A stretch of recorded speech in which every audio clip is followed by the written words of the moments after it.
할렐루야.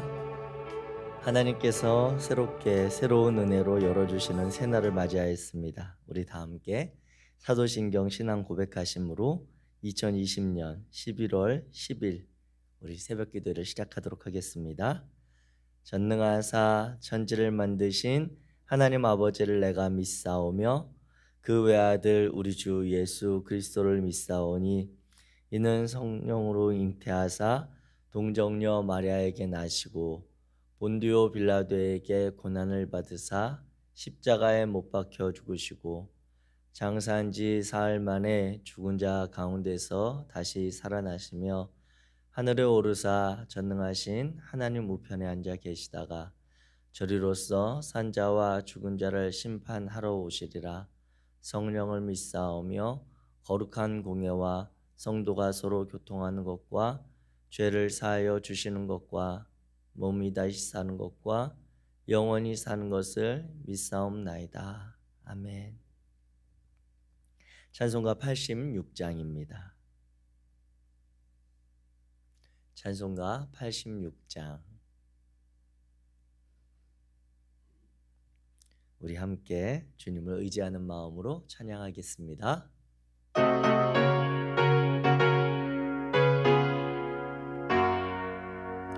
내가 늘 의지하는 예수, 나의 상처 입은 심령을 불쌍하게 여기사 위로하여 주시니 미쁘신 나의 좋은 친구, 내가 의지하는 나의 사모하는 친구, 나의 기도 들으사 응답하여 주시니 미쁘신 나의 좋은 친구, 주의 손 의지하고 살 때 나를 해할 자가 없도다. 주님 나의 마음을 크게 위로하시니 미쁘신 나의 좋은 친구, 내가 의지하는 예수, 나의 사모하는 친구, 나의 기도 들으사 응답하여 주시니 미쁘신 나의 좋은 친구, 내가 요단강 건너가며 마음이 두려워서 떨 때도 주가 인도하시니 어찌 두려워하랴. 미쁘신 나의 좋은 친구, 내가 의지하는 예수, 나의 사모하는 친구, 나의 기도 들으사 응답하여 주시니 미쁘신 나의 좋은 친구, 이웃 천국에 올라가서 마음이 함께 주를 구하신 주를 찬양하리라. 미쁘신 나의 좋은 친구, 내가 의지하는 예수, 나의 사모하는 친구, 나의 기도 들으사 응답하여 주시니 미쁘신 나의 좋은 친구. 아멘. 오늘 하나님께서 우리에게 주시는 말씀은 요한계시록 5장입니다. 요한계시록 5장 1절부터 14절까지 말씀. 요한계시록 5장 1절부터 14절까지 말씀. 제가 가진 성경으로 신약성경 403페이지입니다. 403페이지. 우리 다 함께 1절부터 한 목소리로 같이 읽도록 하겠습니다. 내가 봄에 보좌에 앉으신 이의 오른손에 두루마리가 있으니 안팎으로 썼고 일곱 인으로 봉하였더라. 또 봄에 힘있는 천사가 큰 음성으로 외치기를 누가 두루마리를 펴며 그 인을 떼기에 합당하냐 하나 하늘 위에나 땅 위에나 땅 아래에 능히 그 두루마리를 펴거나 보거나 할 자가 없더라. 그 두루마리를 펴거나 보거나 하기에 합당한 자가 보이지 아니하기로 내가 크게 울었더니 장로 중에 한 사람이 내게 말하되 울지 말라. 유대 지파의 사자 다윗의 뿌리가 이겼으니 그 두루마리와 그 일곱 인을 떼시리라. 내가 또 보니 장로들 사이에 한 어린 양이 서 있는데 일찍이 죽임을 당한 것 같더라. 그에게 일곱 뿔과 일곱 눈이 있으니 이 눈들은 온 땅에 거치심을 받은 하나님의 일곱 영이더라. 그 어린 양이 나와서 보좌에 앉으신 이의 오른손에서 두루마리를 취하시니라. 그 두루마리를 취하심에 내 생물과 24 장로들이 그 어린 양 앞에 엎드려 각각 검은고와 향이 가득한 금 대접을 가졌으니 이 향은 성도의 기도들이라. 그들이 새 노래를 불러 이르되 두루마리를 가지시고 그 인봉을 떼기에 합당하시도다. 일찍이 죽임을 당하사 각 족속과 방언과 백성과 나라 가운데에서 사람들을 피로 사서 하나님께 드리시고 그들로 우리 하나님 앞에서 나라와 제사장들을 삼으셨으니 그들이 땅에서 왕 노릇 하리로다 하더라. 내가 또 보고 들음에 보좌와 생물들과 장로들을 둘러선 많은 천사의 음성이 있으니 그 수가 만만이요 천천이라. 큰 음성으로 이르되 죽임을 당하신 어린 양은 능력과 부와 지혜와 힘과 존귀와 영광과 찬송을 받으시기에 합당하도다 하더라. 내가 또 들으니 하늘 위에와 땅 위에와 땅 아래와 바다 위에와 또 그 가운데 모든 피조물이 있으되 보좌에 앉으신 이와 어린 양에게 찬송과 존귀와 영광과 권능을 세세토록 돌릴지어다 하니 내 생물이 이르되 아멘 하고 장로들은 엎드려 경배하더라. 아멘. 아멘.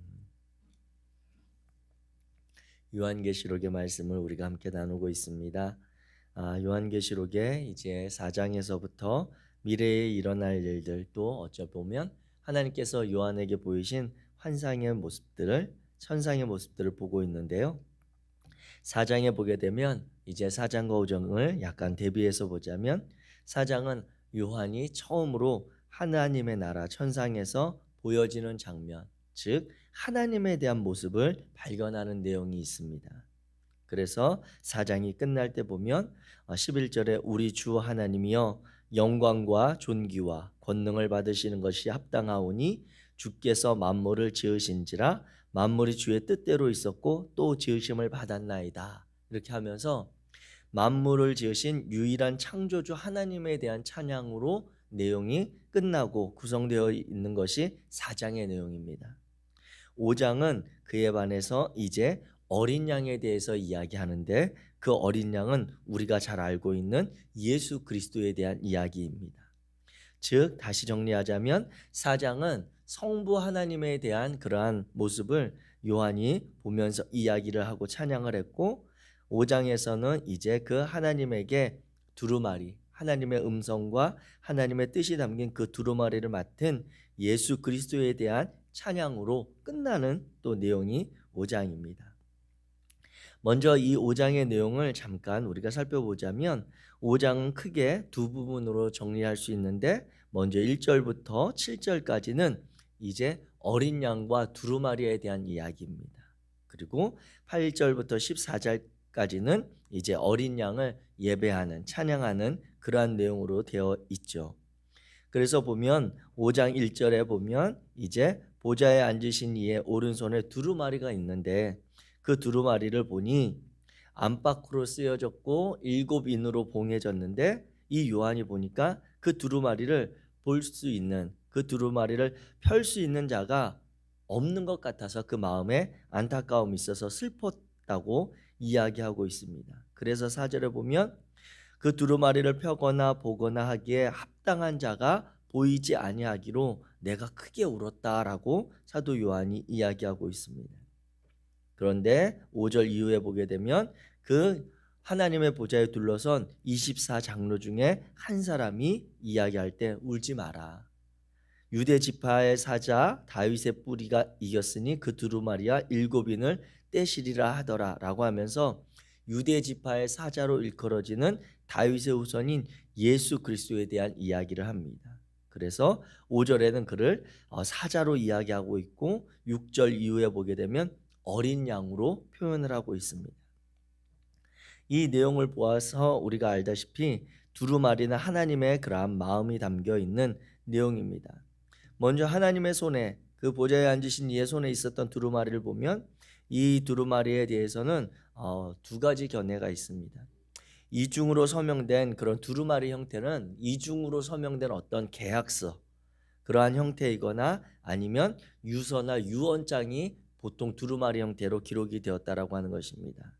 그리고 그 두루마리에 대해서 이야기할 때 7인으로 봉하였다라고 하는 그러한 이야기들이 그 유대 사회에 있어서 과거에는 이 7번 봉인한 이 내용은 마지막 유언이나 그런 증언의 일반적인, 그래서 7이라고 하는 숫자가 완전하다라고 하는 의미는 이미 많이 들어서 알고 계시죠. 그래서 7번 봉인했다는 건 완전히 봉인된, 그래서 이 요한이 보았을 때도 이 두루마리가 결코 열려지거나 누군가에 의해서 뜯겨지지 않은 그러한 상태였다라고 하는 것입니다. 물론 자신도 보지 못했고 누군가 이것을 볼 수 없어서 안타까워하는 마음이 있었지만 이 두루마리 형태가 그렇게 완전히 봉인되었는데 그 두루마리의 내용은 잘 모르지만 생각하기로는 요한계시록의 성격상 인류에 대한 심판과 나라에 대한 하나님의 어쩌면 약속이 있지 않았나라고 하는 것을 이야기하고 있습니다. 또 그 7번 봉인된 두루마리에 보면 그 내용이 이제 6절에 가면 그 어린 양에 대해서 이야기하면서 7눈, 7뿔에 대해서 나옵니다. 7뿔은 어린 양에게 약간 어울리지 않는 그러한 표현인데 상징적으로 뿔은 능력을 가진 그러한 존재를 이야기하고 7눈은 앞에서도 나왔듯이 하나님의 영, 하나님의 영들을 이야기하고 있습니다. 그런데 이 7눈에 대해서 앞전에 제가 말씀드릴 때에 5장을 다루면서 뒤에 가서 다시 이 7눈에 대해서는 조금 정리를 해드린다고 했는데 오늘 그 내용을 보면 이 7눈은 스가랴서에 나오는 4장 10절에 나오는 표현입니다. 스가랴서 4장 10절에 보면 7눈을 가진 이가 있는데 그가 하나님이다라고 이야기하고 있습니다. 그리고 그는 전지하신 분이다라고 하며 7눈이 오늘 본문에도 표현해 보게 되면 온 땅에 보내심을 받은, 즉 온 땅에서 일어난 일들을 다 감찰하시고 아시는 존재가 하나님이라고 하는 것이죠. 그래서 7눈은 온 땅에 보냄을 받은 하나님의 7영을 뜻하는데 이 7영이 구약에서는 스가랴 4장 10절과 연결되고 신약에 가게 되면 요한복음 16장에 보면 예수님께서 떠나시면서 성령을 약속하시는 그 장면에 성령에 대해서 이야기합니다. 그런데 그 요한복음 16장 8절, 9절, 10절, 11절 내용에 보면 그 성령이 하실 일에 대해서, 성령의 약속에 대해서 이야기할 때 성령이 오셔서 하실 일이 죄에 대해서, 의에 대해서, 심판에 대해서 책망하시겠다라고 8절에 이야기하고 9절, 10절, 11절에 보면 하나씩 이야기하는데 죄에 대해서 심판하는 것은 무엇이냐면 예수 그리스도에 대해서 알지 못하는, 나를 믿지 않음에 대해서 심판하시는 이야기를 하십니다. 또 의에 대해서라고 이야기하는 것은 너희가 나를 보지 못하는 것, 즉 하나님과의 관계가 온전하지 못함에 대해서 심판하시겠다라고 하는 성령의 약속을 이야기하시고 마지막 심판에 대해서 책망하시는 것은 세상의 임금들에 대해서 책망하시는 그 일을 성령이 하신다라고 이야기합니다. 즉 이 내용을 이 요한계시록의 내용과 연결해서 보면 구약의 스가랴서에 나타난 세상의 모든 일들을 아신 그 하나님께서는 신약에 와서 성령을 통해 이 세상에 대해서 책망하시는데 예수 그리스도를 믿지 않은 것, 그리고 하나님과의 관계가 온전하지 않은 것, 그리고 세상의 군왕들, 세상의 임금들이 어떻게 이 땅을 통치하였는지에 대해 성령께서 온 인류의 창조주이시고 온 인류를, 온 우주 만물을 다스리시는 그 임금이신 하나님이 이제 책망하시겠다라고 하는 그 약속으로 성령을 보내셨다라고 하는 것입니다. 그 어린 양이 7뿔 능력을 가지셨고 그 7눈을 가지셨다라고 하는 것이죠. 그러니까 정리하자면 다시 이 두루마리를 떼실 수 있는 그 어린 양은 하나님의 그러한 뜻을 받은 예수 그리스도로 정리될 수가 있는 것입니다. 이 어린 양에 대해서도, 이 예수님에 대해서도 이 요한계시록에서 여러 가지로 표현하는데 사자로 표현된 단어는 5절밖에 없습니다. 유대지파의 사자, 그 능력이 있었던 그 예수님에 대해서 할 때만 사자를 이야기하고 나머지 표현은 다 요한계시록에서 우리 예수 그리스도에 대해서 어린 양으로 이야기하고 있습니다. 동물들의 입장에서 보게 된다면 사자는 힘과 권세와 능력과 그리고 모든 통치를 다스리는 일들을 표현하는 단어인 반면 양은 무기력하고 순종적이고 또 때로는 고집세기도 한 그러한 모습들로 나타나는 면을 보게 됩니다. 이 존재가 바로 하나님의 그러한 심판과 그리고 약속을 가진 두루마리를 떼는 유일한 존재라고 요한계시록 5장에서 이야기하며, 하나님께서 장차 이 땅 가운데 이야기하시는 보이시는 그러한 환상의 약속은 예수 그리스도를 통해서만 이루어진다라고 하는 것을 이야기하고 있습니다. 그렇기에 이단들에서 이야기하고 있는 어떤 이 땅의 다른 존재, 그들이 하나님의 뜻을 받아서 이 세상을 심판한다, 하나님의 그러한 두루마리를 내가 받았다라고 하는 것들이 다 거짓말이 되는 거예요. 요한계시록에서 이야기하고 있는 유일한 그 하나님의 심판과 언약의 약속을 떼시고 우리에게 행하실 수 있는 분은 예수 그리스도밖에 없는 것입니다. 그 믿음이 저와 여러분 안에 있기를 주의 이름으로 축복합니다. 이제 8절부터 14절까지 보게 되면 그 어린 양을 통해 이루실 하나님의 일들에 대해 찬양하는 그러한 내용들로 되어 있습니다. 8절에 보게 되면 네 생물과 24장로들이 어린 양 앞에 엎드려서 검은고와 향이 가득한 대접을 가지고 그분을 찬양하는 내용이 이제 새 노래로 찬양하는 내용이 9절부터 이어지는데, 이 그 금대접에는 성도들의 기도들이 다 담겨 있다라고 되어 있죠. 기억하시기로는 저와 여러분들이 이 땅 가운데 하나님을 향하여 드리는 기도가 하나님 앞에 온전히 다 상달되고 있음을 신뢰하는 우리들 되기를 원합니다. 우리가 기도할 때에 그 기도는 하나도 땅에 떨어지지 아니하고 천사들을 통해 다른 분들이 표현하실 때 천사들을 통해 금 대접에 다 이렇게 담겨서 하나님 앞에 올려진다라고 하는 거예요. 그 내용이, 그 표현이 그냥 나온 것이 아니라 이 요한계시록에 나타난 표현을 인용해서 많이 한 기도입니다. 우리가 하나님 앞에 드려지는 기도, 하나님께서 그만큼 소중하게 여기시고 우리의 기도들에 하나님은 신실하게 역사하시는 분이심을 신뢰하기 원합니다. 그래서 이 표현은 시편 141편 2절에 보게 되면 나의 기도가 분향하는 향이 되고 있다라고 하는 시편 기자의 고백이 있고, 이 모습은 어떠한 형상이냐면 구약에서 보면 제사장들이 성막에서 그 성막의 분향단에 이렇게 불을 드릴 때에 그 성도들이, 이스라엘 백성들이 그때에 하나님 앞에 기도했던 그러한 모습이 있습니다. 그러한 장면이 이제 신약 성경에 가면 누가복음에 구체적으로 표현되는데, 사가랴가 제사장 사가랴가 성전에 들어가서 자신의 차례가 되어 예루살렘 성전에 들어가 분향할 때 다른 일반 백성들이 성전 밖에서 기도했었던 모습을 구체적으로 기록하고 있습니다. 즉 이것은 예배할 때에 하나님 앞에 우리가 나아갈 때에 기도하는 모습의 구약의 형태의 모습들이 이 익숙한 이 초대 7교회 성도들에게 당신들의 기도가, 당신들이 드렸던 기도가, 하나님을 예배할 때 드렸던 기도가 하나님 앞에 다 상달되고 있다라고 하는 것을 보여주는 그러한 표현입니다. 그리고 8절 이후로 나타난 그 예수님께 대한 새 노래는 무엇입니까? 이 9절 말씀만 우리 함께 같이 읽기 원합니다. 9절과 10절 같이 읽겠습니다. 시작. 그들이 새 노래를 불러 이르되 두루마리를 가지시고 그 인봉을 떼기에 합당하시도다. 일찍이 죽임을 당하사 각 족속과 방언과 백성과 나라 가운데에서 사람들을 피로 사서 하나님께 드리시고 그들로 우리 하나님 앞에서 나라와 제사장들을 삼으셨으니 그들의 땅에서 왕노릇 하리로다 하더라. 아멘. 이 새 노래는 그냥 새롭게 지어진 노래가 아니라 하나님께서 예수 그리스도를 통해 이루실 새로운 시대, 즉 그러한 때를 일컫는 새 노래입니다. 그래서 이 표현해 보게 되면 예수님이 이 땅에서 하시는 일들에 대해서 표현할 때 주님께서는 만방으로부터 사람들을 피로 사서 하나님께 드렸다라고 하는 그러한 이야기를 하고 있습니다.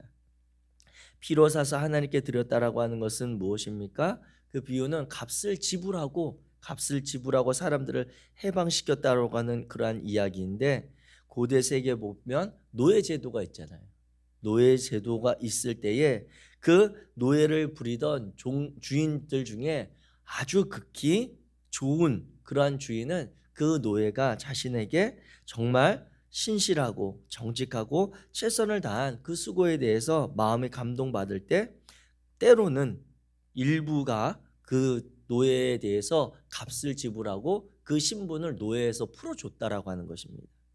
그 고대 세계의 그런 문화와 전통, 그런 사회적인 모습을 통해 우리가 보는 것이 예수님께서 자신의 피로 우리를 구속하신 그 사건이 그냥 주님이 우리를 살리시기 위해 십자가에 죽으셨다라고 하는 것이 아니라 성경이 기록된 그러한 당시의 사회 문화적인 그러한 표현과 상황들을 비춰볼 때 누군가를 살리기 위해서는 누군가가 반드시 그 값을 지불해야 했다라고 하는 것입니다. 그냥 우리를 건지시기 위해 하나님이 우리에게 주기 위하여 십자가에 죽임 당하셨다라고 하는 것이 아니라 이 성경이 기록된 과거의 그러한 사회적인 모습 가운데 누군가의 생명을 살리기 위해서는 누군가가 반드시 값을 지불해야 됐는데, 그 방식을 우리가 이해할 수 있도록 보이신 인간의 모습으로 오셔서 보이신 분이 하나님의 그 사랑이라고 우리가 보게 되는 것이죠. 또 이 사건은 모든 사람들을 구원하셨던 이스라엘 백성들의 출애굽 사건의 모형을 이야기하기도 합니다. 즉 약속의 땅으로 들어가도록 하기 위해서 하나님께서 그 백성들을 자유롭게 하신 그 사건을 일컫고 있습니다. 그래서 우리가 기억해야 할 그러한 구원에 대한 개념들, 사건들은 단순히 우리가 죽어서 하나님 나라에 구원받아 가는, 천국에 가는 것이 구원이 아니라 출애굽 사건의 그 구원을 통해 우리가 깨닫고 이해하게 되는 것은 우리의 신분의 주인이 바뀐 것이 바로 구원 사건임을 기억하시기 바랍니다. 출애굽 사건은 무엇입니까? 억압받고 고통받던 노예로 살아가던 히브리인들, 즉 하나님의 택한 백성들이 애굽의 폭정과 폭압을 다스리던 그러한 바로로부터 그 섬기던 주인이 하나님, 우리에게 자유를 주시고 약속의 땅으로 이끌어 가시는 그 하나님이 주인된 사건이 바로 구원 사건입니다. 다시 정리해서 이야기하자면 우리에게 구원 사건에 있어서는 예수 그리스도를 믿고 우리가 구원받았다라고 하는 그 이유, 그 구체적인 근거는 무엇이냐면 세상의 가치와 세상의 질서와 세상의 문화와 우리를 다스리고 있는 이 땅에서의 권세자들에게서부터 우리가 그들의 통치와 그들의 가치 기준을 따르지 않아도 자유롭고 우리에게 희망을 주시며 우리에게 새로운 생명을 주시는 새로운 주인 하나님을 믿게 된 것 자체가 우리에게 구원이라고 하는 것입니다. 그렇기에 우리의 구원 사건은 죽어서 누릴 천국에서 받는 그러한 약속이 아니라 이 땅에서 오늘 저와 여러분들이 누리는 것이 바로 구원의 사건의 표징인 것입니다. 오늘 우리가 이 하루를 살아가는 것에 우리의 삶의 주인이 있다면 누구입니까? 바로 하나님이십니다. 우리가 믿고 따르는 그러한 우리의 메시아가 누구입니까? 바로 예수 그리스도입니다. 그래서 예수님께서 죄에 대해서 너희가 요한복음에도 보게 되면 나를 믿지 않는 것이 바로 그것이 너희에게 심판이다라고 하신 그 이유가 예수님을 구주로 모시고 살아가는 자들은 세상의 주인이 바뀌고 세상의 가치를 벗어나 하나님을 믿고 따르는 백성이 되었기에 그 자체가 구원받은 백성의 삶이 되지만 예수 그리스도를 알지 못하고 믿지 못하는 자들은 그 자체로 계속해서 세상의 질서, 세상의 권세자들에게 굴복하는 끊임없이 착취당하는 삶을 살아가기에 그 자체로 심판받았다라고 하는 표현이 되어지는 것입니다. 사랑하는 성도 여러분, 하나님께서는 이 땅의 모든 백성들을 이와 같이 자신의 피로 사서 하나님께 회복시키는 일들을 행하셨던 분이심을 기억하시기 바랍니다. 10절 말씀에 그래서 그들로 그 구원받은 새롭게 피로 속함을 받은 이들로 우리 하나님 앞에서 나라와 제사장들을 삼으셨으니 그들이 땅에서 정말 각자의 삶에 있어서 하나님을 믿고 따르는 왕과 같은 존재로 나아오게 되었다라고 하는 것을 고백하고 있습니다. 오늘 이 요한계시록 5장 말씀을 통해 저와 여러분들이 하나님께서 이 땅 가운데 우리에게 행하신 일들, 예수 그리스도를 통해 보이시고 우리에게 이루신 구원의 사건의 회복이 있기를 주의 이름으로 축복합니다. 오늘 하루를 살 동안에도 우리의 이 세상의 질서와 가치가 얼마나 우리의 마음을 힘들게 합니까? 다른 이들보다 각자의 처한 위치와 상황에 따라 조금 빠를 수도 느릴 수도 있음을 우리는 알고 있지만 그것들에 대해 알면서도 인정할 수 없고 끊임없이 우리 자신을 책망하거나 우리의 상황들을 탓하거나 그 가운데 은연중에 알게 모르게 하나님에 대한 불평과 원망으로 우리의 삶을 채워가는 일들이 얼마나 많이 있습니까? 하나님께서는 예수 그리스도를 통해 저와 여러분을 새로운 생명으로 초청하셨고 우리 각자를 우리의 삶에 있어서 주인 되게 하셨고 왕 되게 하셨습니다. 하나님이 주신 그 자유함이 우리 안에 있기를 주의 이름으로 축복합니다. 하나님이 주신 그 생명의 능력이 우리 안에 있기를 축복합니다. 그리하여서 누군가 이야기했듯이 다른 이들의 평화를 이루고자 하는 자는 자신의 평안을 누릴 수 없다라고 하는 그러한 고백처럼 오늘 나의 그러한 불편함들, 나의 어려움들, 나의 불안함들이 오늘 새로운 이들의 새로운 생명을 살려나는 일들, 다른 이들의 평화를 이루어가는 복된 삶이 되시기를 주의 이름으로 축복합니다. 기도하겠습니다. 사랑의 하나님 감사합니다. 요한계시록의 말씀을 통해 우리의 구원의 사건을 다시 돌아보게 하시고 우리의 구원의 사건을 확증하여 주시는 하나님을 찬양합니다. 예수 그리스도를 통해 우리에게 주셨던 그 하나님의 마음과 생명이 오늘 하루 우리와 동행하기를 원합니다. 우리를 나라와 제사장 삼으시고 우리의 삶에 있어서 새로운 주체자로 새로운 자유자로 살아가게 하신 그 구원의 감격을 누릴 수 있도록 오늘 하루 우리와 동행하여 주옵소서. 세상의 모든 일들을 아시며 성령을 통해 우리를 동행하시는 하나님, 우리가 주님과 손만 잡고 오늘 하루 삶을 살아가는 동안 다른 이들의 평화를 위해 다른 이들의 평안함을 위해 우리의 삶을 드리기 원합니다. 우리에게 주신 그 소망이 그들에게도 전해질 수 있도록 도와주시고 우리에게 주신 하나님의 그 생명이 그들에게도 전해져 그들도 구원의 백성으로 하나님의 새로운 생명으로 나타날 수 있게 주님 인도하여 주옵소서. 하나님께서 우리 성도님들의 삶의 구체적인 상황과 그러한 현장 가운데 동행하여 주시기 원합니다. 도움이 되어 주시고 위로하여 주시고 주님께서 갈 바를 알지 못할 때에 말씀을 통해 빛을 비추사 그 길을 인도하여 주시기 원합니다. 육체의 질병과 또 상처로 인해 어려움 가운데 있는 성도님들 기억하시고 주님 그들을 위하여 우리가 한 마음으로 기도할 때 우리의 생각과 우리의 마음을 드릴 때 주님께서 역사하시고 응답하시며 치료하시는 권능을 볼 수 있도록 도와주옵소서. 우리 청소년들과 다음 세대 청년들과 우리 어린이들을 기억하셔서 그들이 하나님의 이 구원 안에서 새로운 꿈을 꾸며 자신의 삶에 왕과 같은 존재로 새로운 일들을 준비할 수 있도록 주님 도와 주옵소서. 성실함으로 오늘 하루를 채워가시며 그 성실함에 갚아주실 여호와 하나님을 기대합니다. 하나님께서 이루실 그 모든 일들로 인해 감사하며 우리 주 예수 그리스도 이름으로 기도하였습니다. 하늘에 계신 우리 아버지여, 이름이 거룩히 여김을 받으시오며 나라에 임하옵시며 뜻이 하늘에서 이룬 것 같이 땅에서도 이루어지이다. 오늘날 우리에게 일용할 양식을 주옵시고 우리가 우리에게 죄 지은 자를 사하여 준 것 같이 우리의 죄를 사하여 주옵시고 우리를 시험에 들게 하지 마옵시고 다만 악에서 구하옵소서. 나라와 권세와 영광이 아버지께 영원히 있사옵나이다. 아멘.